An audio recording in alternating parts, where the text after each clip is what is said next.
Se você ler na capa de um livro o nome de Franz Kafka e na sequência ler essas 3 passagens aqui, por um instante eu me senti couraçado. Quão distantes me parecem, por exemplo, os músculos dos braços. Ou então, ver a expressão arrastar-me como uma barata. Ou então, como nesse trecho, é suficiente que eu me tenha portado de modo humano durante algumas horas, como aconteceu hoje na residência de Max e mais tarde na de Baum, para estar cheio de orgulho no instante de deitar.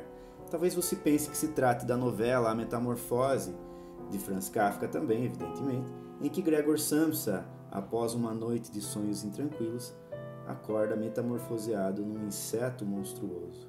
Mas não, trata-se sim do diário de Franz Kafka, em que ele escreveu entre os anos de 1910 e 1924, o ano de sua morte, aquilo que ele vai dizer: não abandonarei mais este diário, é aqui que se faz preciso que eu me agarre, porquanto apenas aqui eu posso fazer, tamanha a importância.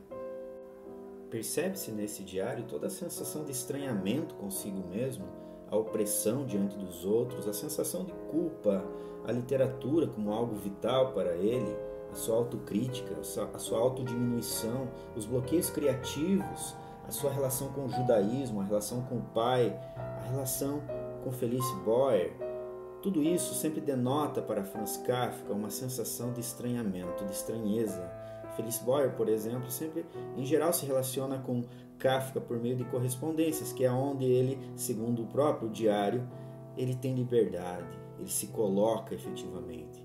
Quando ele está na piscina, por exemplo, ele sente uma vergonha muito grande do seu corpo. A gente percebe sempre isso em Franz Kafka, uma relação de estranheza com o próprio discurso, com o próprio corpo, com as outras pessoas. O que possuo de comum com os judeus?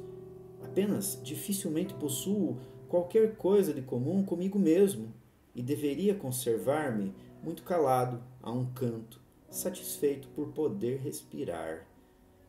Se isso tudo não resume muito do que enxergamos no próprio Gregor Samsa, é difícil encontrar outra coisa.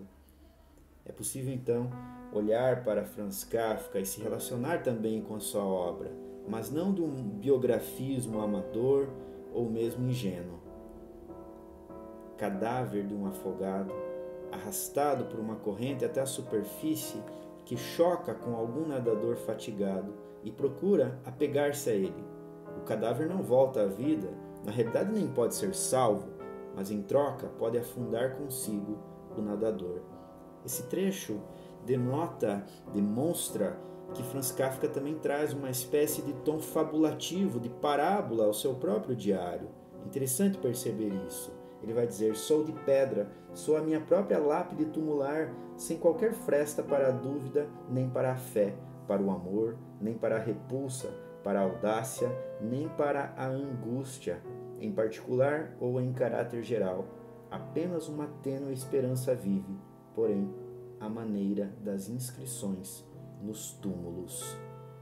Assim, se a crítica literária nos diz para tomarmos muito cuidado com a relação entre biografia e obra, Northrop Frye, por exemplo, diz: desconfie do autor, é possível dizer que, se a metamorfose não está toda na biografia de Kafka, por outro lado, Kafka, sim, está todo na metamorfose.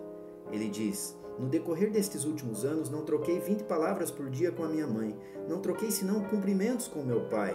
Com respeito às minhas irmãs casadas e aos meus cunhados, jamais lhes dirijo a palavra, embora não esteja zangado com eles. A razão é simples, nunca lhes tenho nada a dizer. Tudo quanto não seja literatura enjoa-me e torna-se detestável para mim porque me importuna ou entrava, mesmo que seja hipoteticamente. É por essa razão que eu sou destituído de qualquer sentimento de vida em família. No máximo, não possuo senão do de observador. Não possuo qualquer sentimento de parentesco e considero, de modo formal, as visitas como malignidades que dirigem contra mim. E assim, pessoal, eu encerro esse vídeo agradecendo a atenção de vocês. Se você gostou dele, recomenda para outras pessoas, compartilha lá e se inscreve se for o caso. Um abraço e até logo.